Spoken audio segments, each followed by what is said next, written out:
Thank you, Mr. Chairman, and thank you for your words about Neil Armstrong. It really was quite a moving tribute and celebration of his life yesterday. And I think for those of us, whether we were mature back then or we were just the little girls in school, it made us come to appreciate the, just sort of desire and willingness to explore uncharted territory, and I think has made me, anyway, as infectious about NASA and the space program as I've ever been. I want to thank our witnesses this morning and look forward to your testimony. And as my colleagues know, I'm a strong supporter of NASA, both the science programs and the human spaceflight activities. I'm also keenly interested in and excited by the entrepreneurial energy that's being devoted to human spaceflight these days. The passion of those working on commercial approaches to human spaceflight is indeed infectious. And as I said before, no great secret, I want to be there myself. I want to fly. But that said, in my capacity here as a member of this committee, I have a responsibility, as we all do, to scrutinize each of NASA's major projects to make sure they're well planned and executable. NASA's commercial crew program has to be subjected to that same level of oversight and scrutiny if we're to do our jobs on this committee.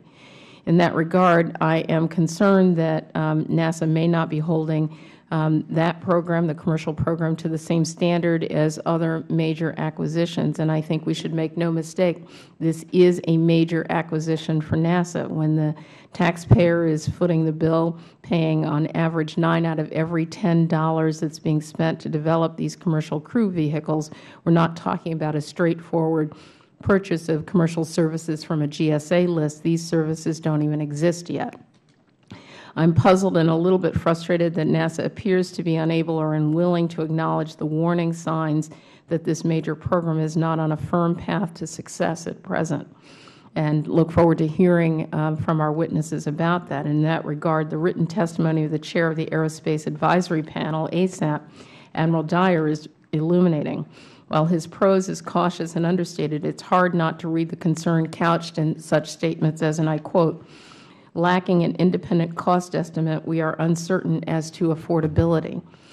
And continuing the quote, "However, we arrive at this point in time with designs that are maturing before requirements and where government and industry have not yet agreed on how winning designs will be accepted and certified. We worry that the cart is ahead of the horse." And he continued, "NASA is just now undertaking to determine how systems will be certified to transport NASA astronauts. This timing increases programmatic risk and serious potential to impact safety." And so to that, I'd add some of my own concerns, namely that not only do we not have an independent cost assessment to guide our congressional deliberations, we don't even have independent assessment of when these commercial systems will actually be able to start operational services to the International Space Station.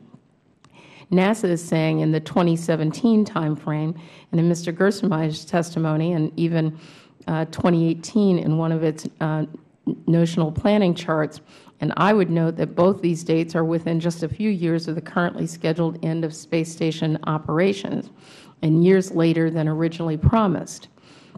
Moreover, both of those dates appear to be based on assumed funding levels for the commercial crew program that don't even seem to bear much resemblance to what Congress has authorized or appropriated so far, or is likely to approve in the foreseeable future. If that's true, then I think we need NASA to give us a cost and schedule estimate that's based on more realistic budgetary assumptions so we can see what is most likely to actually happen, something we require for all other NASA major programs. In addition, NASA still has not given Congress a clear understanding of how much it will cost to fly our astronauts on these commercial systems, and it's reported that NASA has had an independent assessment that estimate that NASA's commercial crew seats are likely to be several times as high as Soyuz costs. If that's true, and I want to know whether it's true, we need to know. And finally, as alluded to in Admiral Dyer's testimony, NASA's latest approach to acquiring those commercial crew systems is, to put it charitably, complex and unique.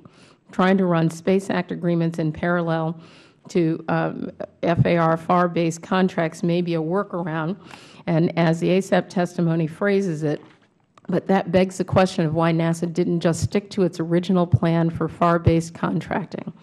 So we have a lot to talk about today, and as I close, I would like to say how much I appreciate the service that's rendered to this committee and to the nation on a continuing basis by the gentleman appearing before us today. And you both have really difficult jobs, and we appreciate your efforts, and thank you very much.